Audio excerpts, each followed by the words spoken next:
Bismillahirrahmanirrahim. Assalamualaikum warahmatullahi wabarakatuh. Innal hamdalillah nahmaduhu wa nasta'inuhu wa nastaghfiruh wa na'udzu billahi min shururi anfusina wa min sayyiati a'malina. Man yahdihillahu fala mudilla lahu wa man yudlil fala hadiya lahu. Asyhadu an la ilaha illallah wahdahu la syarika lahu wa asyhadu anna Muhammadan abduhu wa rasuluh la nabiyya ba'dahu. Asbahna wa asbahal mulku lillah walhamdulillahi la syarika lah la ilaha illa huwa wa ilaihin nusyur. Allahumma ma asbaha bina min ni'matin aw bi ahadin min khalqik faminka wahdaka la syarika lak wa lakal hamdu wa lakal syukur. Ya Rabbana lakal hamdu kama yanbaghi li jalali wajhika wa 'azimi sultanik. Radina billahi rabba wa bil islam dina wa bi Muhammadin sallallahu alaihi wasallam nabiyyan wa rasulah. Rabbi shrah li sadri wa yassir li amri wahlul 'uqdatam min lisani yafqahu qawli. Jelas Bu di belakang? Ini kuat-kuatan sinyal.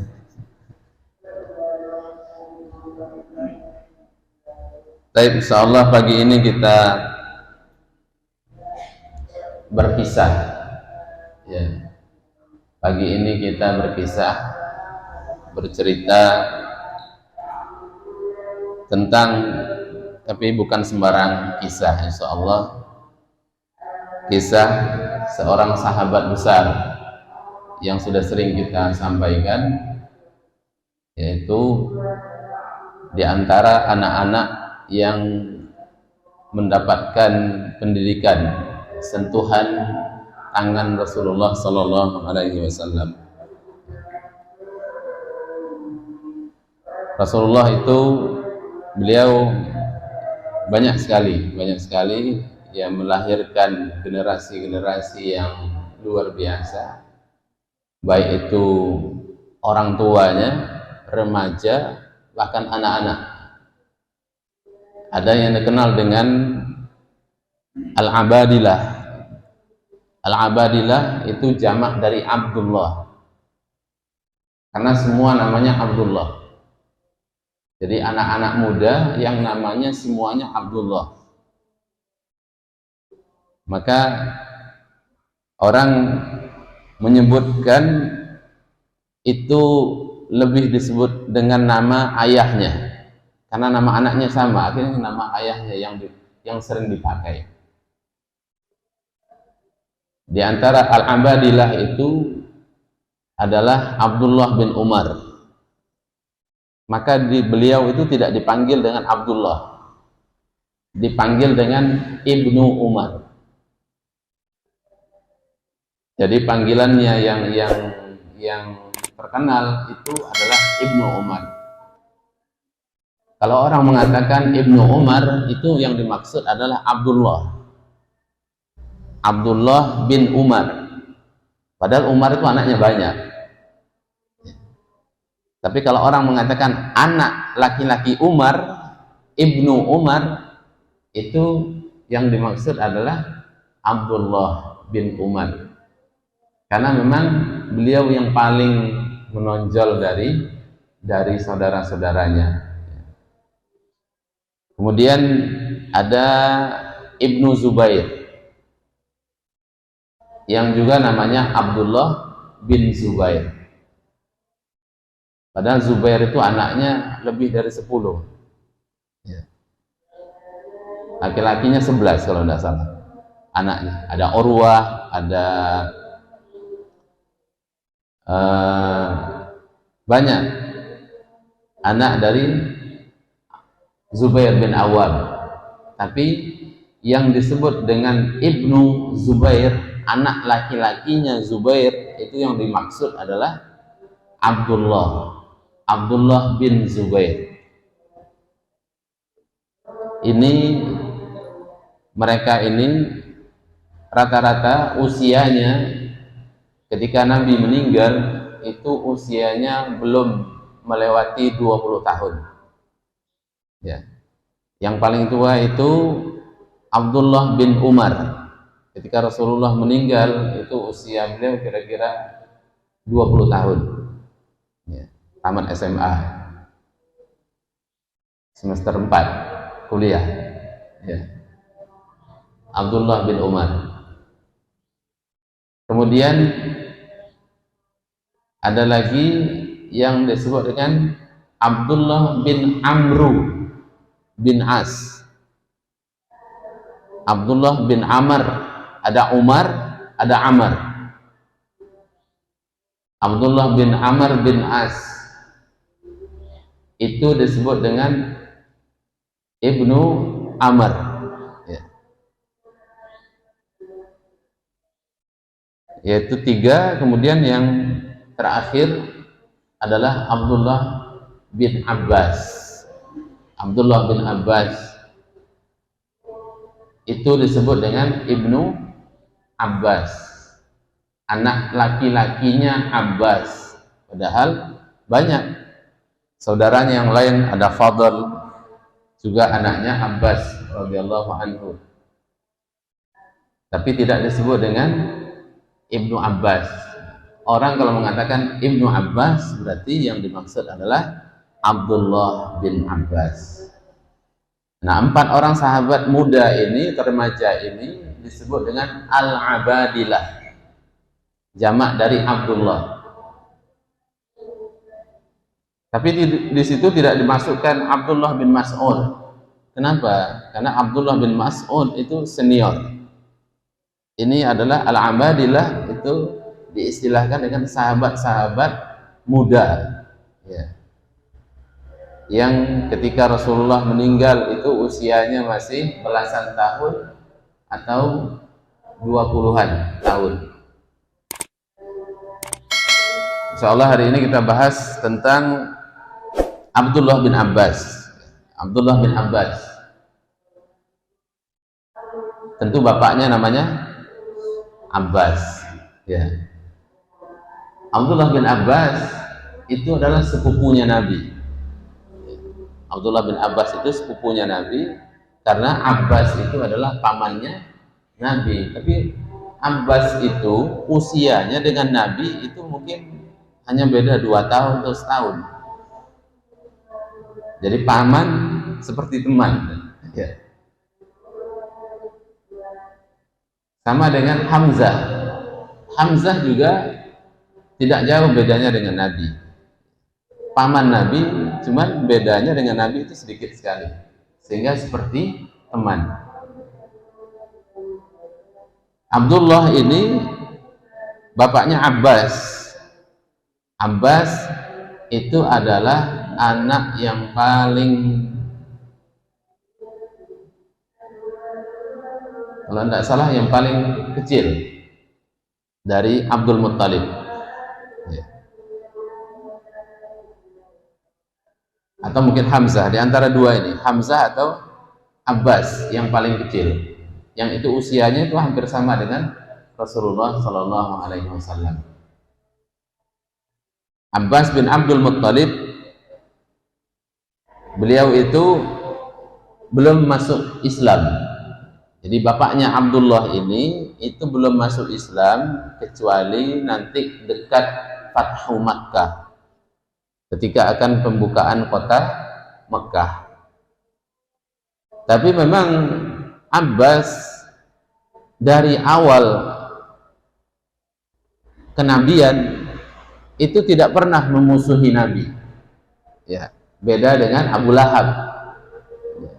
Abu Lahab kan paman Nabi juga, cuman Abu Lahab semenjak Nabi memproklamirkan, menyatakan diri sebagai Nabi, itu Abu Lahab yang paling pertama kali memusuhi Rasulullah SAW. Beda dengan Abbas. Abbas itu tidak memusuhi Nabi. Bahkan Abbas itu justru beliau membela Nabi. Turun tangan.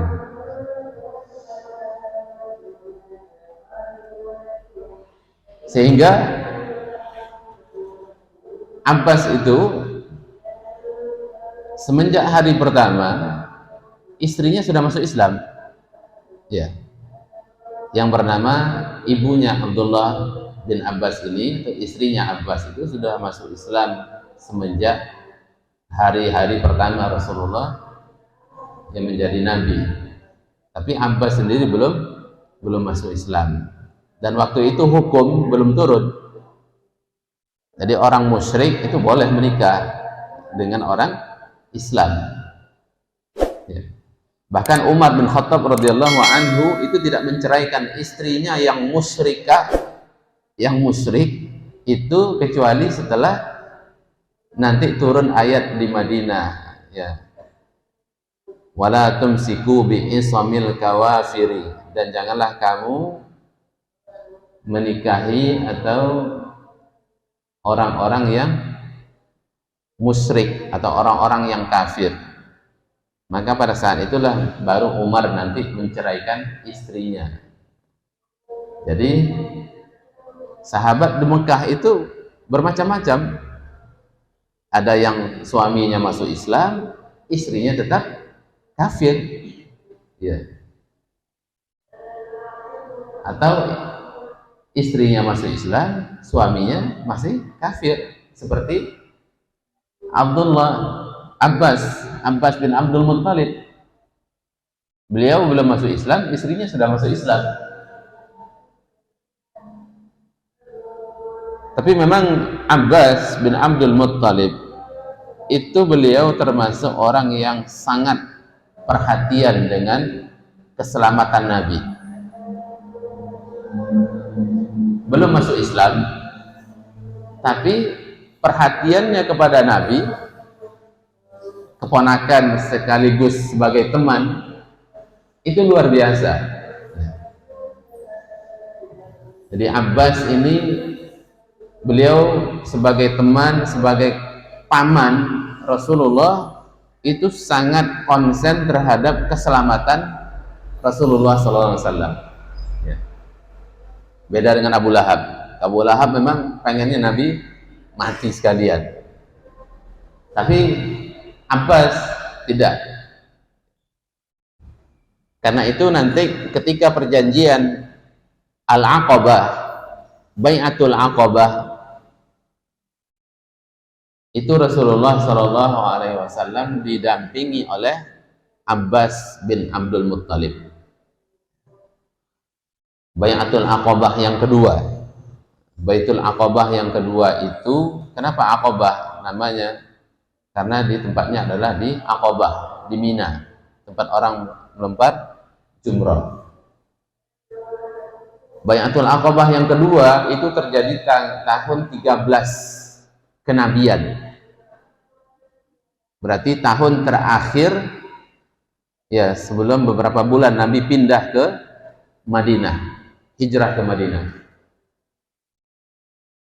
Setelah bulan haji atau setelah pelaksanaan haji, bulan Zulhijjah, ya, ketika hari Ayyamu Tasyrik,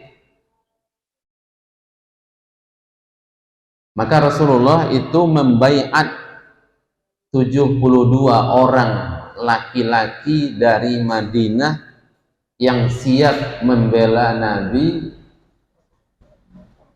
sampai mereka mati. Itu disebut dengan baiat al-harb, baiatul harbi, baiat untuk perang, ya. Baiat untuk perang, baiat berjanji setia mereka akan membela Nabi sampai titik darah penghabisan. Tapi belum boleh perang, belum. Tapi janjinya sudah diambil oleh Nabi, ya. Tapi izin untuk berperang belum turun. Bai'atul Aqabah itu terjadi di malam hari. Ya, di malam hari ketika orang-orang sudah tidur, sekitar ya jam 11, jam 12 malam itulah. Jadi saat memang tidak ada orang. Maka Rasulullah SAW berjanji dengan 72 orang Ansor dari Madinah bertemu di Aqabah, dan Nabi datang berdua dengan paman beliau Abbas. Padahal Abbas belum masuk Islam. Ya. Jadi orang kafir itu memang tidak bisa disamakan. Ya.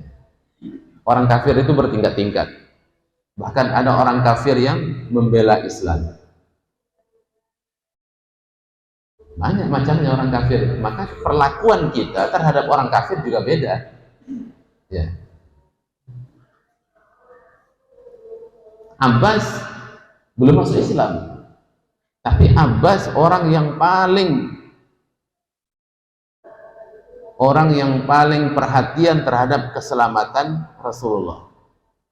Sehingga ketika Bai'at Aqabah yang kedua itu Nabi datang dengan Abbas, maka Abbas dulu yang berbicara. Pamannya dulu yang berbicara, Rasulullah. Kata Abbas, kalau kalian mau membela keponakan saya, Nabi Muhammad SAW, ketika dia pindah ke Madinah, maka silahkan Rasulullah dibawa ke Madinah. Kalau kalian akan membela dia dengan segala-galanya, seperti kalian mempertahankan anak dan istri kalian. Tapi kata Abbas, kalau kalian tidak mau membelanya, atau kalian nanti ketika Rasulullah pindah ke Madinah malah kalian meninggalkannya, membiarkannya, maka tidak usah. Semenjak hari ini nyatakan bahwa jangan Rasulullah dibawa ke Madinah. Saya, kata Abbas bin Abdul Muttalib, kami keluarga Bani Hashim siap melindungi Rasulullah SAW. Aneh. Padahal orang kafir. Abbas itu pada waktu itu kafir, belum masuk Islam. Tapi justru mengatakan siap membela Nabi. Beliau orang yang paling perhatian terhadap keselamatan Rasulullah SAW. Ini Abbas bin Abdul Muttalib, beliau juga termasuk paman Nabi yang kaya. Jadi Abbas ini orangnya kaya, ya, orangnya berkedudukan tinggi, anaknya presiden, anaknya Abdul Muttalib, ya, anak pejabat, orang kaya, luar biasa. Maka Abdullah bin Abbas, anaknya itu tidak pindah ke Madinah kecuali setelah nanti Abbas bin Abdul Muttalib pindah ke Madinah. Jadi Abdullah bin Abbas ini lahir 3 tahun sebelum hijrah. 3 tahun sebelum hijrah. Karena dikatakan bahwa ketika Nabi meninggal, itu Abdullah bin Abbas umurnya kurang lebih 13 tahun. Kelas 1 SMP. Ketika Nabi meninggal, umur Abdullah bin Abbas itu kurang lebih 13 tahun. Maka Abdullah bin Abbas itu lahir di Mekah 3 tahun sebelum hijrah.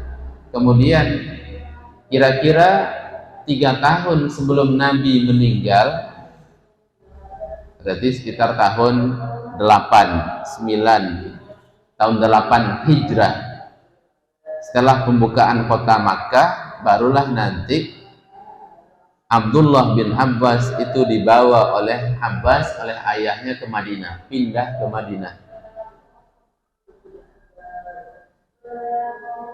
Dan di dalam Islam, orang yang menikah dalam keadaan musyrik, kalau dia masuk Islam, nikahnya tidak perlu diperbarui. Nikah yang lama diakui oleh Islam. Jadi ketika Abbas itu masuk Islam, itu tidak nikah kembali dengan istrinya. nikah yang lama itu diakui oleh Islam.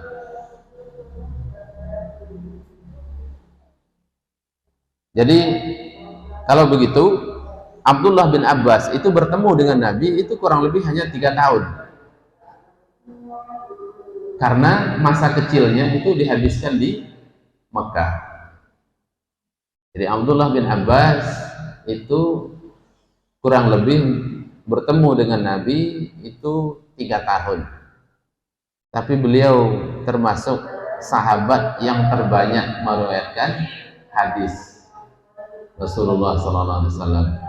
Di antara 7 sahabat yang terbanyak meriwayatkan hadis termasuk Abdullah bin Abbas. Kalau tidak salah beliau meriwayatkan hadis 1600 hadis. 3 tahun. 3 tahun ketemu Nabi meriwayatkan 1600 hadis. Berarti 1 tahun sekitar 500-an hadis ya. Jadi Abdullah bin Abbas itu kalau dirata-ratakan setiap tahun beliau menghafal hadis 500 hadis.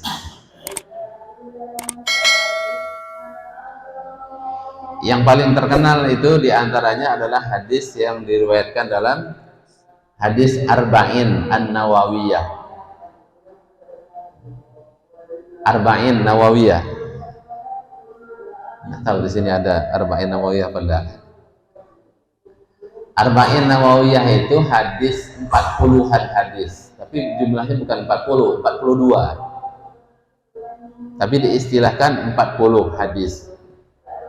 Karena orang Arab itu biasa mengistilahkan seperti itu. 40-an itu ya 40. Hadis Arba'in, 40 hadis. Itu dikarang oleh Imam Nawawi dan itu menjadi hadis Arba'in yang sangat terkenal. Itu di mana-mana ada penjelasannya. Jumlahnya 42 hadis. Kalau Abdullah bin Abbas hidup, ya mungkin 3 hari sudah hafal. Ya, karena 500 dirata-ratakan setahun itu lebih dari 500 hadis berarti yang beliau hafal. Jadi memang luar biasa.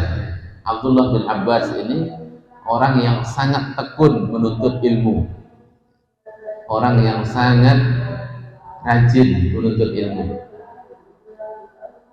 Ketika ditanya kepada beliau, bagaimana Anda mendapatkan ilmu yang sebanyak itu? Maka beliau mengatakan, bilisanin sa'ul wa qalbin aqul. Karena saya itu suka bertanya. Jadi Abdullah bin Abbas itu sahabat kecil, tapi kemauan menuntut ilmunya luar biasa. Jadi sahabat-sahabat senior itu ditanya oleh Abdullah bin Abbas. Itu yang menjadikan beliau ilmunya banyak sekali. Di antaranya, sehingga Abdullah bin Abbas itu kadang-kadang saking semangatnya menuntut ilmu, itu rumah sahabat itu didatangi oleh Abdullah bin Abbas, ditunggu sahabatnya sampai keluar. Bukan diketuk pintunya, ditunggu sampai keluar. Adab menuntut ilmu. Ya, kalau ngetuk pintu berarti ya mungkin sibuk atau apa. Ditunggu sampai keluar. Bahkan Abdullah bin Abbas itu pernah ketiduran di depan pintunya orang, menunggu sampai sahabat keluar. Sehingga sahabat itu mengatakan, ya Abdullah, Anda ini kan sepupunya Nabi, ya, sepupunya Nabi. Kenapa Anda tidak mengirim orang kepada saya untuk mendatangi rumahmu? Itu kan termasuk ahlul bait, ya, keluarga Rasulullah SAW. Abdullah bin Abbas sepupunya Nabi.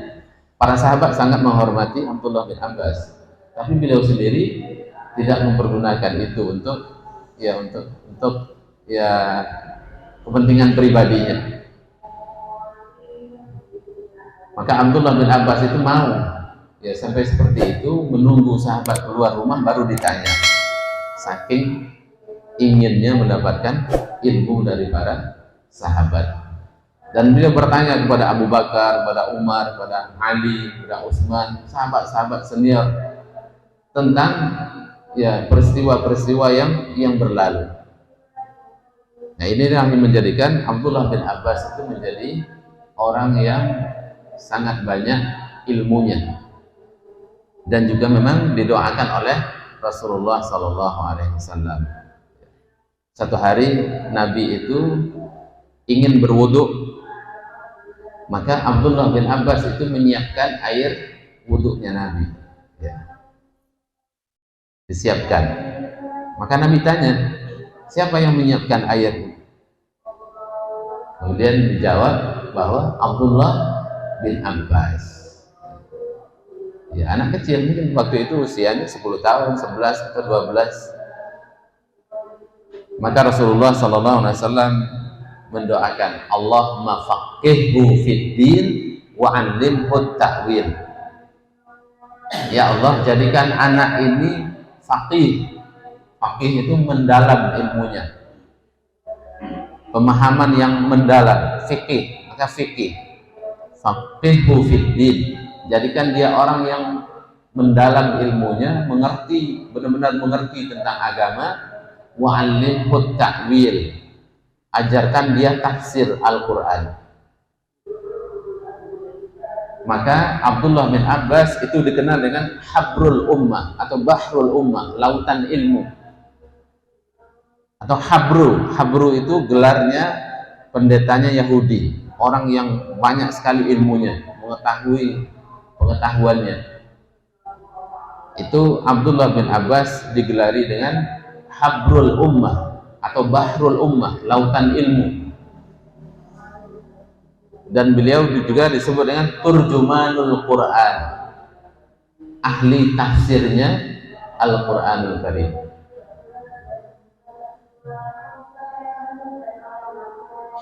Abdullah bin Abbas radhiyallahu anhu,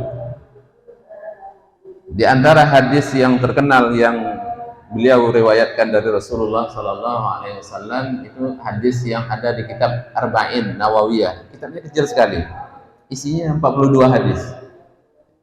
42 hadis, kalau dihafal itu Masya Allah. 42 hadis. Hadis yang pertama itu tentang niat. Hadis yang pertama tentang niat.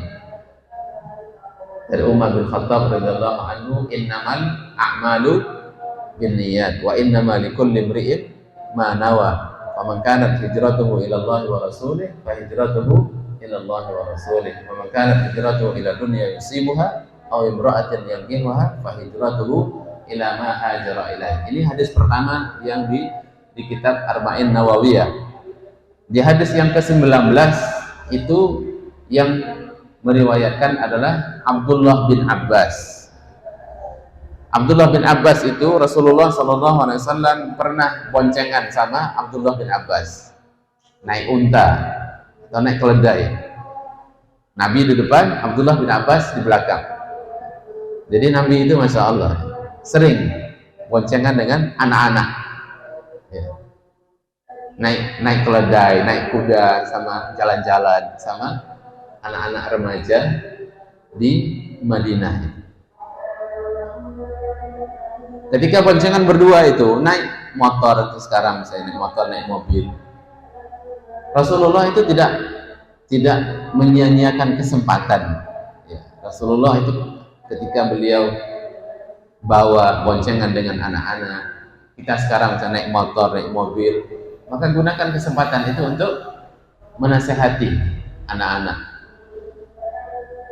Maka Rasulullah SAW ketika berboncengan dengan Abdullah bin Abbas itu beliau menasehati, ya gulam, dipanggil, wahai anakku, dipanggil dulu supaya dia ingat, supaya konsentrasinya. Ya gulam, wahai anakku,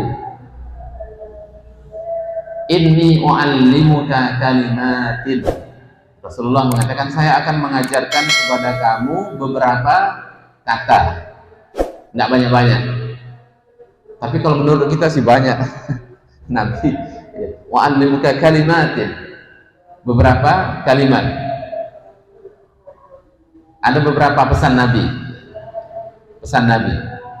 Yang pertama beliau mengatakan, Rasulullah mengatakan, ya gulam, inni u'allimuka kalimatin. Rasulullah kemudian mengatakan bahwa ihfazillaha yahfazka, jagalah Allah, pasti Allah akan menjagamu. Ihfazillaha tajidhu tujahak, jagalah Allah, maka engkau akan mendapatkan Allah di depanmu. Wa iza sa'alta fas'alillah, jika engkau minta, maka mintalah kepada Allah Subhanahu wa ta'ala. Wa iza sta'anta fasta'in billah, jika engkau minta tolong, minta tolonglah kepada Allah Subhanahu wa ta'ala. Kemudian Rasulullah sallallahu alaihi wasallam mengatakan, wa'lam, ketahuilah, annal ummah, bahwa semua manusia, jin dan manusia semuanya berkumpul, lau istama'an ala an yanfa'uka bisai'in lan yanfa'uka illa bisai'in qad katabahu Allahu laka. Semua orang berkumpul untuk memberikan manfaat, menyelamatkanmu, maka kamu tidak akan bisa mendapatkan manfaat, tidak bisa mendapatkan keselamatan kecuali dengan manfaat yang sudah ditetapkan oleh Allah Subhanahu wa ta'ala. Wa in istama'an ala an yadurruka bisai'in, kalau mereka semua berkumpul untuk mencelakakanmu, maka mereka tidak akan bisa mencelakakanmu kecuali sesuatu yang sudah ditetapkan oleh Allah Subhanahu wa ta'ala. Rufi'atil aqlam wa jafatis suhuf, semuanya sudah ditentukan oleh Allah Subhanahu wa ta'ala. Hadis riwayat Tirmizi, beliau mengatakan hasan sahih. Hadisnya hasan sahih. Dalam hadis yang lain dikatakan bahwa ta'arraf ilallahi fir raha. Hadis riwayat Tirmizi juga, Nabi berpesan kepada Abdullah bin Abbas, ta'arraf ilallahi fir raha, kenalilah Allah ketika kamu dalam keadaan lapang. Ya'rifka fis syiddah, maka Allah Subhanahu wa ta'ala akan mengenalimu ketika kamu dalam keadaan sulit. Wa'lam anna as-sabra al-faraj ma'al karbi wa anna ma'al usri yusra, bahwa bersama kesulitan itu ada kemudahan. Hadis ini beliau Abdullah bin Abbas beliau riwayatkan dari Rasulullah SAW, dan itu membentuk kepribadian Abdullah bin Abbas yang luar biasa. Ihfazillaha yahfazka, jagalah Allah. Apa maksudnya jagalah Allah? Jaga wudunya, jaga sholatnya, jaga ibadahnya, maka pasti Allah akan menjagamu. Kalau kamu menjaga ibadahmu kepada Allah Subhanahu wa ta'ala, beribadah dengan yang terbaik, bersuci dengan baik, sholat dengan baik, membaca Al-Quran dengan baik, lakukan ibadah-ibadah dengan baik, maka Allah akan menjagamu. Ihfazillaha yahfazka, jagalah Allah, maka pasti Allah akan menjagamu. Ihfazillaha tajidhu tujahak, jagalah Allah, maka Allah akan selalu menolongmu, mendapatkan Allah di depanmu. Jagalah Allah, maka kamu akan mendapatkan Allah di depanmu. Maksudnya adalah Allah akan menjagamu. Wa'lam annal ummah tadi, ketahuilah bahwa kalau orang semuanya akan mencelakakanmu, itu tidak akan bisa mencelakakanmu kecuali apa yang sudah ditetapkan oleh Allah Subhanahu wa ta'ala. Dan itu menjadi keyakinan yang luar biasa oleh Abdullah bin Abbas. Karena itu Abdullah bin Abbas itu dikenal dengan sahabat yang tidak pernah rasa takut, tidak kenal rasa takut sama sekali. Pemberani luar biasa, keberaniannya luar biasa Abdullah bin Abbas. Ali bin Abi Thalib itu orang yang sangat pemberani. Itu pernah Abdullah bin Abbas itu dinasihati oleh Ali, jangan, saya khawatir Ali saja khawatir. Abdullah bin Abbas, beliau yakin bahwa kalau belum masanya mati, tidak akan mati. Kenapa? Karena Abdullah bin Abbas itu pernah menghadapi 5.000 orang sendirian. Bayangkan, 5.000 orang sendirian, 5.000 tentara, bukan orang biasa, 5.000 orang tentara sendirian, didatangi oleh Abdullah bin Abbas. Khawarij itu orang yang menyalahkan Ali, menyalahkan Muawiyah. Pokoknya semua orang salah, semuanya harus dibunuh. Ali harus dibunuh, Muawiyah harus dibunuh. Yang benar ya dia saja. Maka Abdullah bin Abbas itu mendatangi orang Khawarij ini. Imam Ali itu menyarankan, tidak usah wahai Ibnu Abbas, nanti kamu mati nanti. Kata Abdullah bin Abbas, enggak, insya Allah saya tidak ada masalah dengan mereka. Saya tidak ada masalah dengan mereka, dan saya ini orang baik. Kemudian Abdullah bin Abbas berdialog dengan orang itu. Insya Allah beraninya luar biasa. Itu resikonya mati sendirian menghadapi 5.000 orang. Abdullah bin Abbas berdebat dengan mereka, berdialog dengan mereka. 2.000 orang taubat. 2.000 orang bertaubat. Ini kenapa? Karena memang pendidikan Rasulullah SAW yang mengatakan bahwa annama asabaka lam yukhti'aka. Sesuatu yang akan menimpa kita itu pasti akan menimpa, dan sesuatu yang tidak akan menimpa kita tidak akan menimpa. Takdir. Jadi kalau memang sudah masanya mati, ya pasti mati. Kalau belum, ya belum. Itu keyakinan yang luar biasa yang ada dalam diri Abdullah bin Abbas radhiyallahu anhu, sehingga menjadi orang yang sangat pemberani sampai akhir hayat beliau seperti itu. Bapak Ibu yang dirahmati Allah Subhanahu wa taala, Abdullah bin Abbas kemudian beliau menjadi di akhir hidupnya beliau buta, tapi beliau tetap mengajar. Beliau mengajar dan beliau mempunyai banyak murid, terutama dalam masalah tafsir Al-Quran. Kalau dibaca dalam Al-Quran itu adanya Ikrimah. Kalau baca tafsir Ibnu Katsir ada nama Ikrimah. Nah, itu maksudnya adalah murid, salah satu murid terkenalnya dari Abdullah bin Abbas, bukan Ikrimah bin Abi Jahal, bukan. Ikrimah yang tabi'in, bukan Ikrimah yang sahabat. Itu adalah salah seorang murid dari Abdullah bin Abbas. Beliau ya dikenal dengan ahli tafsir, mufassir, orang yang sangat terkenal dengan kepandaian beliau dalam menafsirkan Al-Quranul Karim. Tapi beliau meninggal sekitar tahun 68 Hijrah, jadi sekitar umurnya 70-an tahun. Ya, meninggal di Taif, tapi katanya dikuburkan di Madinah, Dan sampai sekarang ada masjid beliau, itu Masjid Ibnu Abbas di Taif, dekat Mekah. Baik, Bapak Ibu yang dirahmati Allah Subhanahu wa taala, mudah-mudahan kisah singkat ini bisa memberikan inspirasi kepada kita. Mudah-mudahan kita diberikan oleh Allah anak cucu seperti Abdullah bin Abbas ini. Amin ya rabbal alamin. Monggo kalau ada pertanyaan.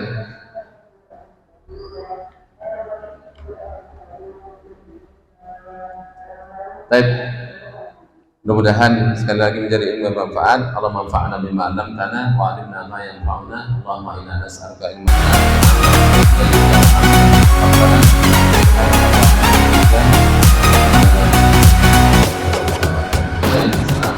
warahmatullahi wabarakatuh.